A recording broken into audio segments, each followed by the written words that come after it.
I'm pleased to welcome today's guest, a retired Air Force colonel and managing director for Victory Strategies, Tom Dorl. Thank you so much, Tom, for joining us today. It's great to have you here, and you've got such an extensive career and interesting background. So thanks for joining us. Yeah, it's great to be here, Amy. I'm excited to have a little chat. Thanks very much. All right. Well, your career is amazing. We can read your bio, but can you tell us a little bit about your background? Career, military, retired as a colonel. Yeah, so born and raised in New Jersey, and went to college in Ohio and did Air Force ROTC, and knew I wanted to fly at a young age. My dad was in the Navy and then retired out of the Air Force Reserve. And what was interesting, learning more about him, was he graduated high school in 1944 in June. We all know what happened then. And then he enlisted in September. So that kind of, when he shared that story with me and told me all that, that kind of inspired me. But wanted to go in the Air Force, wanted to fly. And when I got out of college right after Desert Storm, was lucky enough to have a pilot slot, and then went to Vance Air Force Base and flew fixed wing there. But at the time, there was Air Force was going through some changes, and there wasn't enough cockpits, but there were helicopters. And I said, well, that sounds like fun, so I'll give that a try. And had multiple assignments in helicopters, mainly doing combat search and rescue, and a couple of staff assignments. And I'll get back to probably one of the bigger, impactful assignments at the Air Force Academy that really kind of, I'd say, solidified my passion for developing people, leading, guiding, coaching, and mentoring the cadets. But I'll get back to that in a second. And then handful of commands, both in Iraq and Afghanistan, at home as a squadron commander, a group commander. And my last assignment was up to Langley Air Force Base in Hampton, Virginia, working on the staff. Retired out of there in 2018. It's hard to believe it's been that long. But retired out of there. We settled down in Yorktown, Virginia, and did a couple of jobs. Worked in finance. Worked for a large financial institution, working on some of their risk management and compliance issues, and then found myself more attracted to aviation. So now I'm director of safety and training for a charter operation, both helicopters and fixed wing, and so that's what I do full time. But what I do, and I volunteer with some groups that help get young folks, and especially young girls and minorities, into aviation. And one of my old squadron commanders founded that organization, so she asked me to come on board as one of their advisors. So I help them kind of open some doors and build some strategies for them. And then I work, or I'm on the board of directors for the National Association of Flight Instructors to help promote flight instruction, get more people in the cockpit, and have really a lot of youth kind of pursue their passion. And the other part that takes up my time is I'm a volunteer for That Others May Live Foundation, which is a 501c3 organization that helps family members of fallen rescue folks who have died in combat, helps them kind of meet their needs, take care of their kids. So that's an organization I help out as well. And yeah, we love living in Yorktown, and lots of history here, as we all know. And so we're blessed to be part of that and be part of the community. So that's me in a nutshell.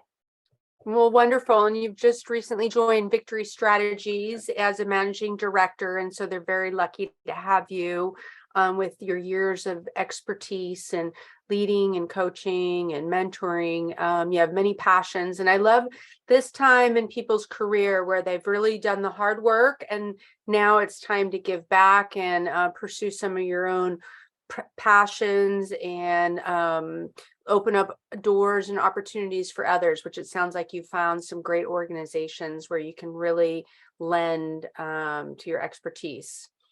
And it's great to have that bandwidth and that time, Amy, as you had said, to kind of take what you've learned and what I've learned over 25 years of service and help those organizations both grow and expand and increase their reach of what they're doing. Well, great. And during the Victory podcast, we like to talk about life, leadership, and the journey that led you here, and just with an epic wave of a career, catching some of those combat deployments, the hard lessons, the very difficult periods, when you're really at the touch point of life and limb, and it means that much more to you, and being a great patriot, a great American. It just has a whole different feeling for those of us who have risked it all, really. And you being a pilot, every time you go up in the aircraft, that's a big risk too. But share some of what you learned. What do you think was the biggest takeaway from your combat deployments that you would like the next generation to know, in life and leadership, and how fragile life is, really? Yeah, no, that's a great question. And I would say, we've saved lives not only in combat, which is the main focus, but sometimes when there's hurricanes or natural disasters, we get to, we would have that opportunity. Katrina was a big opportunity for our rescue community. I was unfortunately not flying, but I was on the staff doing a little bit of assistance there. But I think for, leadership and learning is, I'd say, number one, life is precious. And it's very, very important to make sure that you protect the ones you love. That would be the first thing. The second thing I would say is, make sure that when you're doing something that you're trained to do it, and you take someone with you. But also, when there's times when you have to rely on your teammates to come together, we all get to, understand each other in training and have that shared common bond, like in a sports team or something like that. And when that combat unit has to go, whether it's to a hurricane or a natural disaster, or sometimes over to combat locations, you really have to rely on each other. And I think that was one of the best, I'd say, reflecting back now, best moments of my career, is that we would, two pilots and then a flight engineer, a gunner, they now call them special mission aviators, but a basic combat crew of 4 people working together as a team, and then flying in formation with another helicopter or a couple or more. And then there's support assets like A-10s, ground teams. So you get this whole team coming together. And I had an old boss explain this to me. He's like, it's like an orchestra. You're playing one instrument, the ground team is another, the maintainers are another, the support folks are another, and everybody has to come together on the same sheet of music to understand what each party is doing, so they are on the same page and executing in that same cadence and pacing, so they execute the song or the mission in that one. And I think that's the other thing, is that you got to know your team, but also you've got to rely on other folks, and having that bonding time and training is going to pay off when you really have to go do it. And framing that for folks that are just coming up through the ranks or starting out their career, it's kind of a unique opportunity. So you retired in 2018 from the military and you jumped into the private sector. Tell us about that experience, because that takes a huge leap of faith. And what do you think was the biggest thing maybe you weren't prepared for, or what did you learn the most about yourself when you jumped over to the private side, in banking, no less? Right? Yeah. And I'll tell you a little short journey. One of the reasons I took that job is I wanted to go out and explore and understand a whole different side of the economy and the world. And I got an MBA and I liked finance and stuff like that, but I really understand how it works, because theory and application are a little bit different from the classroom to actually how it's done. And so I had a really great opportunity. There was a couple of folks that really became kind of peers, but peer mentors, if you will. And they taught me a couple of things. They taught me how to listen, listen more than I talk. They're like, hey, you got 2 ears and 1 mouth. You don't know a lot about finance and risk management and compliance. And I said, fair enough, I don't. So I spent a lot of time listening and absorbing what the leaders who'd been there for 10, 15, 20 years do, not only with that company, but with different companies. And they became really great mentors and guides through this whole process.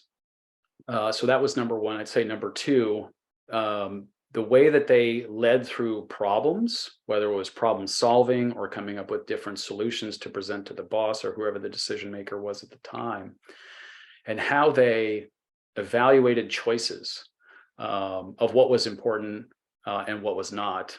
obviously, but what I offered to them was they looked at me like, well, how do you do these life and death decisions in combat or in training? So we were able to kind of connect on that level. Granted, finance isn't life or death, Amy, but there were some parallels about you have to take information, distill it to intelligence, to provide it to leaders to make a choice and go forward to execute that mission. And then I'd say the last thing that really struck me was patience. Because sometimes I know in the military life, we want things to happen fast. And sometimes working for a very large company that's over 150 years old, it took a while to steer that ship, to make even the small 1 degree change, to change that behavior so they could keep themselves out of trouble. And I still talk to most of them today. They taught me a lot about all of that stuff. And we really, it was a great time in my life. And I look back and I'm very thankful I had that opportunity. Yeah, that takes that's a big risk to jump out of your comfort zone into something completely different that you don't know, you didn't grow up in. Right. And so that tells a lot about you and your willingness to just do something new and learn. And but now you found your niche. You're really kind of dialed into your passion projects of aviation and coaching and leading. What advice would you give to other folks in your situation, maybe a mid-career course change, or identifying your values and your priorities for really designing the life that you can live with? Yeah, it's a good question. I would say, what I like to do is I like to help people. I like to coach and guide and help folks kind of achieve what they want to achieve. I would say for advice for folks, or people who want to do that, is whatever that individual has passion, and they constantly think about, or they constantly reading books, and you could look at your nightstand of what magazines and books or websites or podcasts you go to, and that may define your passion. So if you can kind of dial that in, whether that's, philanthropy or homeless people or community development or whatever that is, or leadership and guiding and coaching, find out what that is, learn everything you can, become a sponge in that area and network, find a mentor, to kind of help you guide to that process, because you're going to bring your certain skill sets and backgrounds and experiences and complement whatever that section of society you want to go and help in that. And we just covered a few of those. I would say also read, or podcasts. Find a way that you like to learn about whatever that issue is, whether that's community development, nonprofit, helping veterans. Figure out how you like to learn and become a student of that issue and that area, because it's always going to change, it's always going to evolve, and it's always going to improve. And I think whatever the person's background, everybody can offer something to whatever they're interested in. So that's what I would say to them.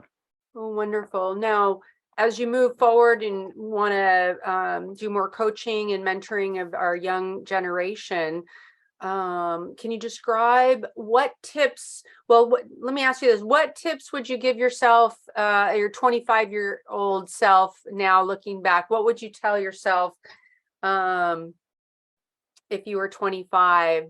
Now that you've learned what you've learned through your course of your career, what's the one or two things that you would tell yourself? Yeah, I didn't come up with the phrase. I think it was John Maxwell, but I would say three things. The first one I'd say is spend more time on, I think this was John Maxwell, spend more time on people work, and that way there's less paperwork. I think that's attributed to him. And I never really understood what that meant. I'm like, what does that mean? Well, there's always paperwork, right? There's always, assessments and feedbacks, which are all okay, important. But if you get to know that person or that team of people, whether it's one person or 100, and it could be your sports team, could be your band or wherever, or your youth group or Civil Air Patrol. Get to know the people, and you find that you probably have more in common than you realize. I would say also, looking back, is focus on the present. We always going to look back at the past and have some pining or some regrets, but look in the present, and I think the future will take care of itself. One of my old squadron commanders, you may be familiar with him. He says, that there's a reason why the windshield is bigger than the rear view mirror. I think that was Joe Barnard. And I never really understood that when he was saying, I'm like, okay, figuratively, I get it, but you have to look outside. But if you focus on the here and now, then the future will eventually take care of it. Take care of it yourself. And I'd say, lastly, is find a mentor, find a coach who can help you, whatever that process is going to be. I wish I had taken some more opportunities to do that along my path. Because sometimes you never know, you may find a coach or a mentor in a most unique or unexpected place. And so learn from those folks when you have those opportunities. And that goes back to more people work versus less paperwork. Mm-hmm. And you also have 2 daughters, right? So you're a girl dad. What has having 2 girls taught you about living in a house full of women? Well, it's funny you mention that, because I think my oldest Anna, post college, she counted up the number of women in my orbit. So I have 2 sisters, 2 daughters, a wife. My daughter has a female dog. I have 5 sisters-in-law. My niece lives down the street. So surrounded by a lot of women. I'd say women are smarter than men because they tend to think, I think, more deeply. I would say also I'm more protective of who comes in their circles, of their life. I like to, be serious about certain things, but not take myself too seriously. And they know that at the drop of a hat, I would do anything for them. And here's a great example. So my oldest daughter, she's post-college now, but she had a car. And I said, okay, well, I'm going to teach you how to change a tire in case, you're stuck on the side of the road. So fast forward a couple years after that, she's like, hey, Dad, I'm at the Walmart and there's a flat tire. I'm like, okay, there's a flat tire. I said, well, you're trained, you know how to do it. So I went over and she was with 2 of her friends, and her friends had never seen how to change a tire. And I said, sweetie, you can do this. I said, I'll be here, make sure that the car doesn't fall on you and all that stuff. And she did it. And, just that little, I'd say, exercise of confidence building, it so small as changing a tire, where some folks are like, what's the big deal? It's changing a tire. To her, I saw that I taught her, she remembered it, and she did it. And her friends were like, that's the coolest thing ever. And I think just, making sure that they are set up for life, and they're on a good path, and they can find a good life with good people for a good purpose. Good. And has that drawn you to, you mentioned that you were doing some mentoring and opening doors for women in aviation. Yeah. So that short story, it's an organization called the Milieu Project, and started by 2 women, Carrie and Jen. Jen is still in the Air Force. She's a colonel, and Carrie is a retired lieutenant colonel. Carrie worked for me, both pilots. One's a helicopter pilot, one's a fixed wing pilot. Carrie worked for me. She was one of my squadron commanders, and they started this organization a couple of years ago. And what they do now is they help young girls get interested in aviation. Jen is up in the DC area, and Carrie works for NASA out in California. And so they asked me to come on board. I'm one of their board advisors. So I kind of help, I don't say mentor them, but help guide them and just give them some advice and help maybe open some doors through some aviation contacts that I have. And I think that's really important, because there's not a lot of young women in aviation. I think it's maybe 4 or 5%. My percentages might be a little bit off, but I think what they're doing is really important. So I'm just willing to help them as much as I can, and open doors and help them build this organization. So they're putting folks, young girls and some other folks, in camps and summer camps, and getting them exposed to aviation, whether they go into flying or engineering, or building the next rocket that's going to go to Mars. That's what they're helping do. So I'm honored that they would ask me to help them with that project. What's on the horizon for you in 2023? What kind of goals or opportunities do you see ahead for you? I'd say number one, take care of my family, make sure that they're good. So that's kind of personal. I'd say work out more. That's also personal. But I'd say professionally now pivot into that.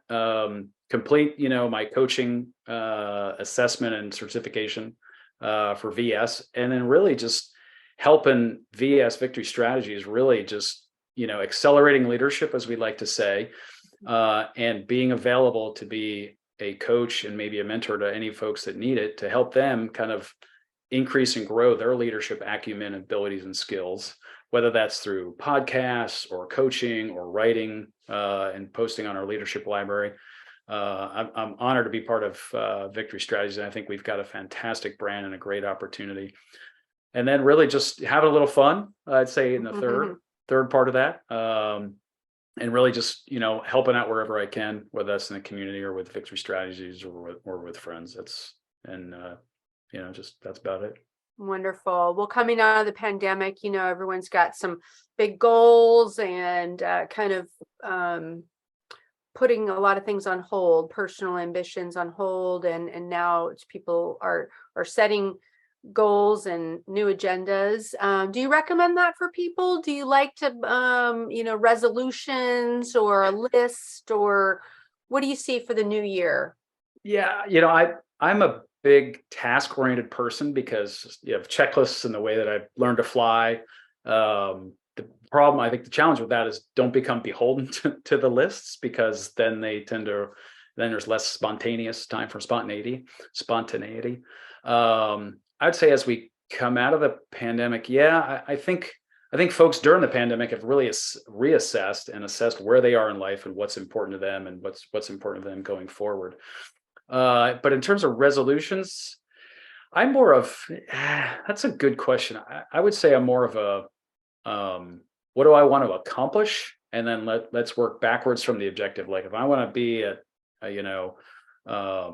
finish a project car, I got a classic Mustang, which I don't, but let's say I did. I want to say, okay, I want to have that car driving by the 4th of July. So let's work backwards. By Memorial Day, I want this. By Super Bowl, I want that.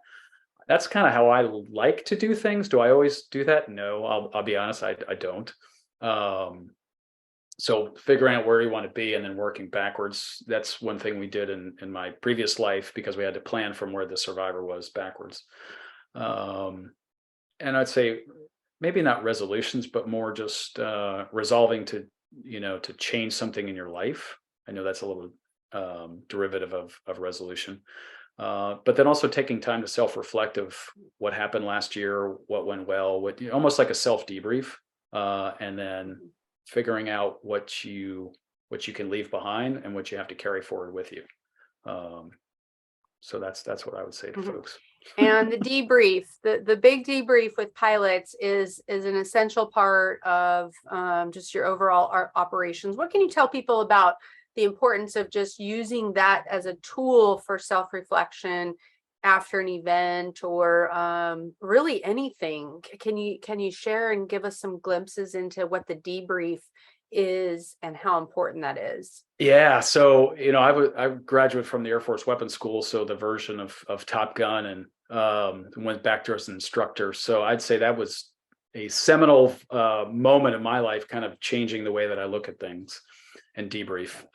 In aviation, we always debrief something. In the Air Force, when we're at weapons school, we debrief for hours, dissecting a lot of things, and that's okay. But I think for folks, whether I fly or I go do something, I'll tend to record what I've done, whether that's on a voice memo or write it down, and then I'll try and come up with some sort of shorthand of things that I've lesson observed, like, oh, I knew that, but I forgot about it. Lesson learned, which is something that I didn't know that I learned. And I recommend people do that, because that way you learn more about yourself, because sometimes we are our biggest critics, and we know maybe besides our spouse, we may be the best people to know our strengths and weaknesses, and our gaps and seams in our knowledge and our skills and our abilities. But I'm a big fan of the debrief, because we always have to be improving whatever that trade craft, right? If you're a pilot, you always have to keep going and more hours or more flying. Or if you're an entrepreneur, you're going to learn stuff about accounting and finance and logistics supplies. Or if you're a lawyer or anything like that, And I think I have to write things down to remember them, and that tends to imprint my memory. And then when I see that situation again, Amy, like, oh, I remember that, so I don't want to do that. Or here's what I remember from the last time. And I think lastly, with debriefs, one thing we always would ask our students in the military when we're flying and teaching them a new technique or working on an upgrade or something like that, I would say, if you were to go out and fly this event again tomorrow, what did you learn today that you can carry with you? And sometimes they write it on the whiteboard, they write it on a piece of paper or whatever. I said, okay, go home and look at that stuff, remember that. And I've kept journals of lessons learned and stuff that I still do now to some extent. It's more mental, it's more on a recording. But I think it's good for people, because I'm a big fan of, you have to be a lifelong learner if you want to improve. So, and that's how I like to learn. Let's talk about the top 3 tips for a successful life. You've mentioned kind of in bits, but let's get your take on what are the top 3 things that you feel that have enabled you to be successful, and what advice do you give to others out there? Yeah, I would say, the top 3 things are find a good work-life balance, because if all you do is work, there's no life. And some people would say, I work to live versus living to work. So that's to each his own. But you've got to find, if you work 60 hours a week, and that's great for some folks, but go find something that you can, rebalance or recenter, whether that's fishing, walking, guiding, hiking, yoga, pottery making, music, it doesn't matter. Get something or learning a new skill. So finding that good balance, because at some time that work or that job's going to end, and you've got to realize that there's more to life than work. And I would say number 2, don't take yourself too seriously. Learn to laugh at yourself. I would say is a good one. But sometimes you have to take what you're doing seriously. In the military, we had to be serious about, when we were flying. Certainly when I fly now, you have to be serious. But if you can learn to laugh at yourself and don't take yourself too seriously, but take the mission or the issue, whatever you're dealing with, serious, I think that's helpful. Sometimes well-placed humor in a very tense situation that's tasteful, well-placed, tasteful humor, I should say, is a really good icebreaker and tension breaker, because there's always going to be some sort of issue or crises that you're going to have to learn to lead through. And then I would say last, number 3 is, kind of alluded to this a little bit earlier, is develop a lifelong habit of learning. They're saying there's a lot of stuff I don't know. And now with YouTube and podcasts on just about every topic, if you've got like we were talking about traffic earlier, if you're stuck in traffic, I just pick a random podcast. Like I was listening to one the other day about beekeeping. I don't know anything about bees. I like to have honey in my coffee. I'm like, I didn't know about beekeeping. And I found myself just learning about beekeeping. It tends to also use a different part of your brain that may stimulate some other thoughts and help you solve problems, or help solve your team's problems when you go into the office or whatever. So those are the 3 things I would say. Wonderful. Oh, those are all great advice. So we can connect with you on LinkedIn. I would love to direct people to your organizations. We'll put those in the show notes if the causes that you care about are wonderful, and bring attention to those. So Tom, it's been a real pleasure talking with you today on the Victory Podcast to talk about life, leadership, and your journey. So thank you so much for joining us, and have a wonderful 2023. Yep. Thanks, Amy. I appreciate it. Happy New Year and happy holidays to you as well. Okay. Thank you so much. Take care. You can find other episodes of the Victory Podcast on social media by connecting with us on Instagram, LinkedIn, and YouTube.